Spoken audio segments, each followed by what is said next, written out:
Now we come to the question, how can someone know if they are called by God to be a church leader, one whose secondary calling is to equip followers of Christ to do the work of ministry? What are the essential elements of such a call? We're going to look at 4 elements, and we will call them true spirituality, element number 1, and then proven ability, number 2.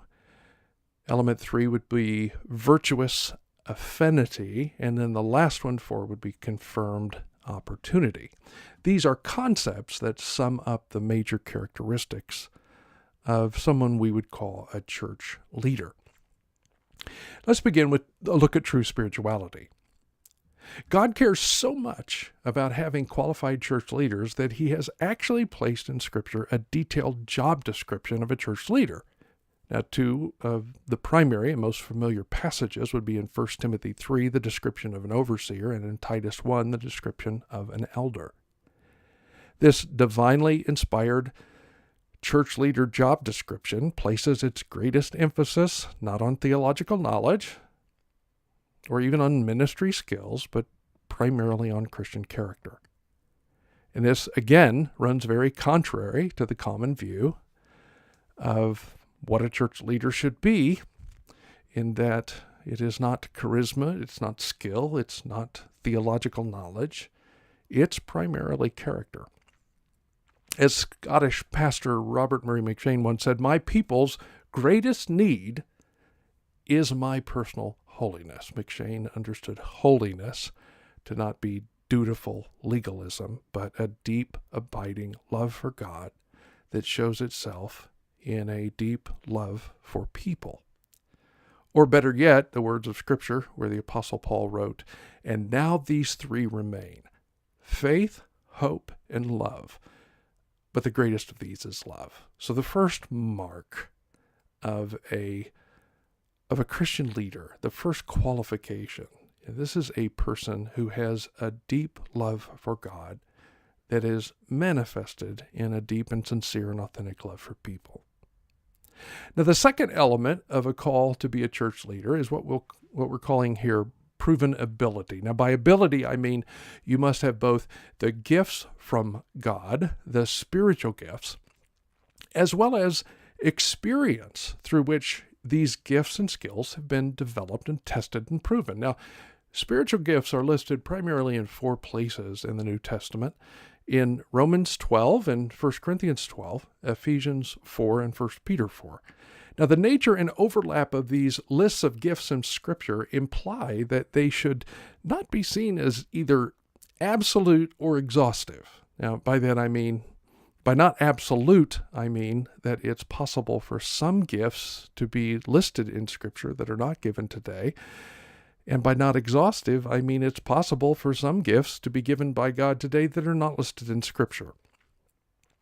There is, for instance, no gift of prayer or evangelism listed in Scripture, but that does not necessarily mean there isn't such a gift of prayer or evangelism. But the key question that we're looking at here is, what gifts are needed to be a church leader? Now, the answer is, very simply, the gifts necessary to do the work of a church leader, the gifts necessary to equip followers of Christ to do the work of the ministry. So, of course, the gifts implied even in the names of the offices will be needed. And in light of the concept of offices, a gifted church leader should be reflecting the person and the work of Christ in his offices as prophet, priest, and king.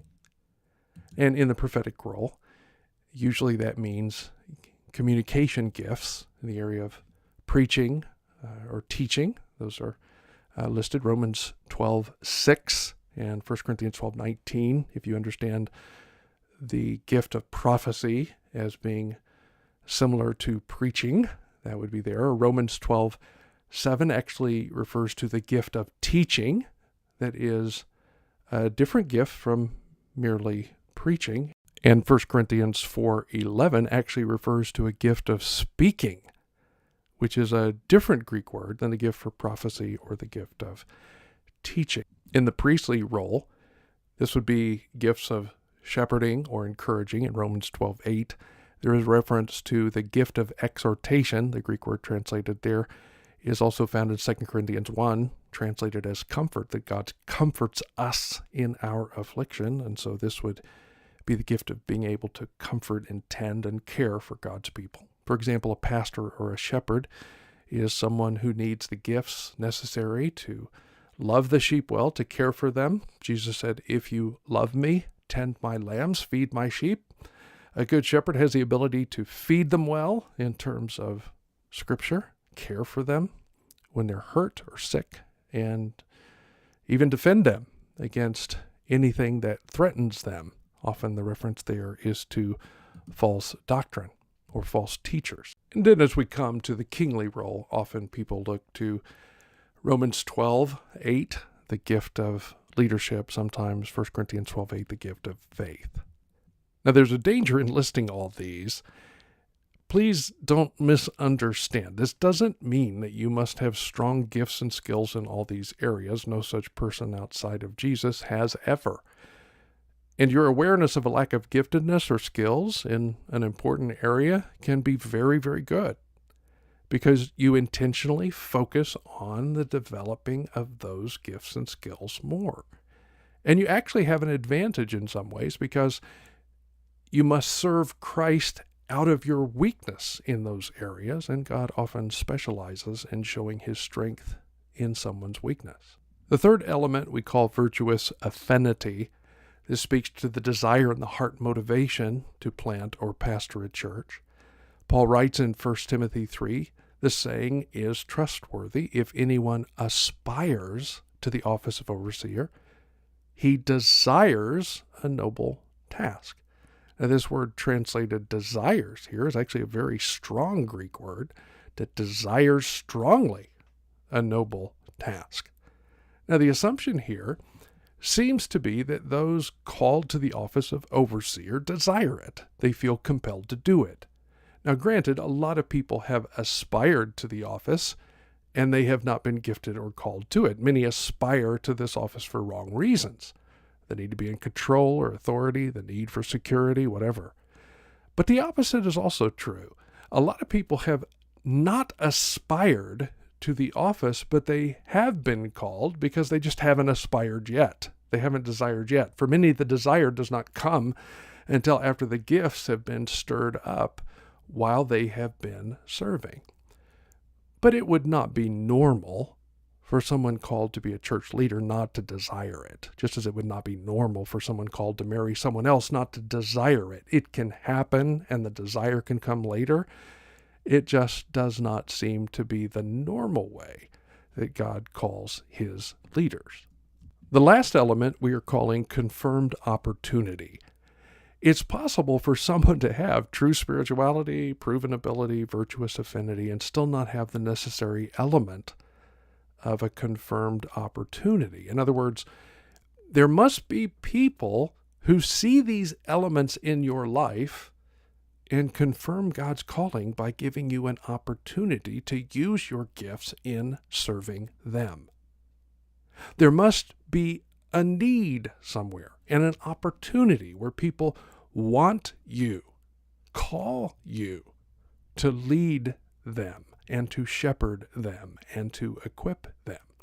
And you, of course, have an understanding of what that need is, and a vision and a sense of calling to plant and grow and multiply a church there to help meet that need.